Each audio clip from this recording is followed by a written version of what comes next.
Chapter 7. Head patting. As he got closer, his mesmerizingly devilish features were just inches away, framed by a pair of peach blossom eyes brimming with amorous smiles. It was almost an overwhelming attack. Cough, cough, cough. Enai Chao choked, shocked by his shamelessness. Holy shit, 7th young master, have some decency. Who flirts with someone's younger sister like this? Ying Zijin rested her chin on her hand, and upon hearing that, she looked up with an indifferent expression. He is quite handsome. Enai Chao.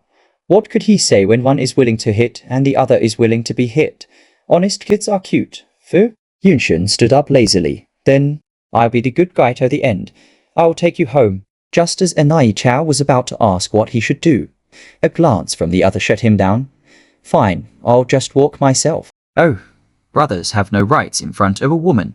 Enai Chao followed behind, filled with sorrow. Ying Zijin paused for a moment. No need to trouble yourself. After all the calculations, I'm the one who owes you. Other than his age and name and other superficial information, important details about Fu Yunshen remained a mystery. Maybe it's because her ability haven't recovered yet, or possibly it's best to keep a distance. Fu Yunshen took out his car keys and laughed when he heard this. How do you owe me? Didn't you remind Enai Chao? Wasn't it a fair trade? He paused, his lips curving into a smile. How about this, kid? If you really feel like you owe me, why don't you tell me some gossip about Shanghai City? Ying Zijin looked at him, her eyebrows raised. Gossip? She knew the meaning of gossip, which referred to amusing anecdotes and dramas, and it had nothing to do with hexagrams. It seems she still had a lot to learn about the new things in the 21st century. I just got back, didn't he? Fu Yunshen's hand rested on the car door. So how about it? Satisfy my curiosity. He raised his hand, gesturing for her to please. Entering Zijin's eyes paused. During her first visit to Earth, she spent 300 years in Continent O, assuming different identities and traveling through the entire continent. Thush was familiar with all the royal etiquette there. This gesture originated from countrywise royal family, but was abandoned in the first half of the 16th century. If you don't get in the car now, your uncle will come out soon. Fu Yunshen glanced sideways. Look at me. Powerless and without influence. What if he catches us together? That sentence made the girl decisively choose to sit in the passenger seat. Fu Yunshen raised his eyebrows. Does Jiang Moyun really have that much deterrence? Kid, you've hurt my feelings again. Ying Zijin indifferently responded. It's just a hassle. Fu Yunshen was slightly startled, obviously not expecting such an answer. Then he lifted the corners of his eyes and let out a low chuckle.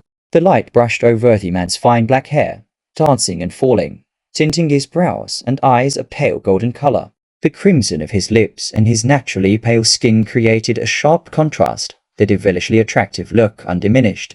He rolled up the car window.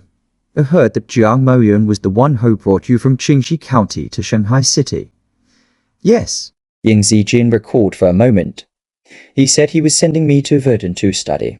Verdun Middle School is the top-ranked high school in Shanghai City. Students from its elite classes can all get into Imperial Capital University, with a key placement rate of over 98%. Parents would do anything to get their children in. Ying Zijin looked out the window, narrowing her eyes.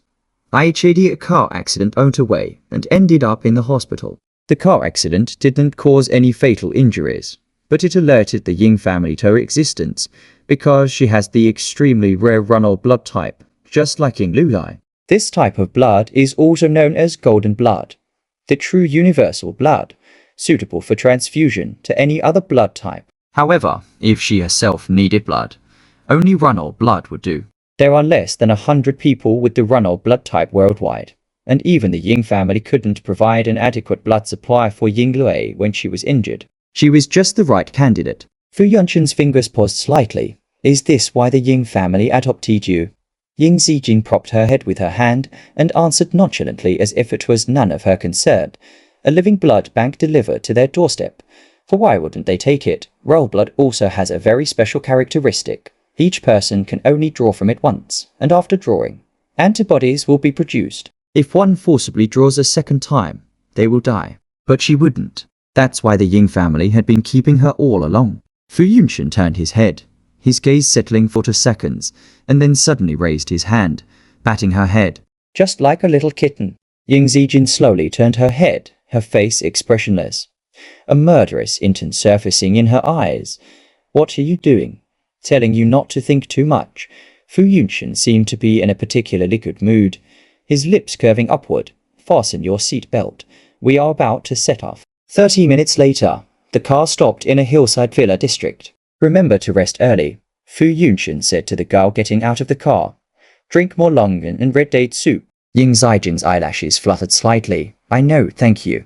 I've heard so many thanks from you today that my ears have grown calluses, the man said, his long forearm resting on the window, chuckling. If you really want to thank me, read my fortune sometime. Ying Zijin uncharacteristically rubbed her head, slightly helpless. All right. Hearing this, Fu Yunshan appeared contemplative, as if thinking about something. He didn't leave immediately, but added lazily, all right, go rest. The night is too dark. I will watch you until you're inside. Ying Zijin nodded. You too. After saying goodbye, she turned and walked toward the group of villas. Before she reached the villa, the door was opened, with the old house's butler coming out. His gaze was stern, filled with scrutiny. So the second miss has finally deigned your return. The girl stood at the bottom of the stairs, her long lashes adorned with a layer of frost, snow accumulating on her hair. Her wrists were delicate and white, her veins visible, and her frame so thin it seemed the wind could blow her over. The butler frowned at the sight, yet did not forget the instructions from those inside the house. He spoke up. The lady said that since the second miss has such a rebellious mentally and capriciously left the hospital, you should not come home tonight with her. Whenever the second miss acknowledges her mistake, only then will she be allowed to enter. Second miss, please. The sarcasm was thick. Displeasure and annoyance were written all over the butler's face. This second miss was always courting trouble. It was time she learned the hard way. He was curious to see how long she could last in such heavy snow. To his surprise, upon hearing these words, the girl didn't even glance at him, turned around, and left without any signs of reluctance. The butler was taken aback. Why did she just leave? Shouldn't she be crying and apologizing, begging for forgiveness? He knew the lady's intention wasn't truly to punish the second miss, but to take her to understand hierarchies and to make fewer mistakes. If the second miss really left, he would be the one to be punished in the end. Hurriedly, the butler stepped forward to block the girl's path with an unexpected look of concern. Second miss, where do you intend to go now? Don't be stubborn anymore. Just act spoiled to the lady. Say some nice words. Admit your fault, and it will all be fine. Want it?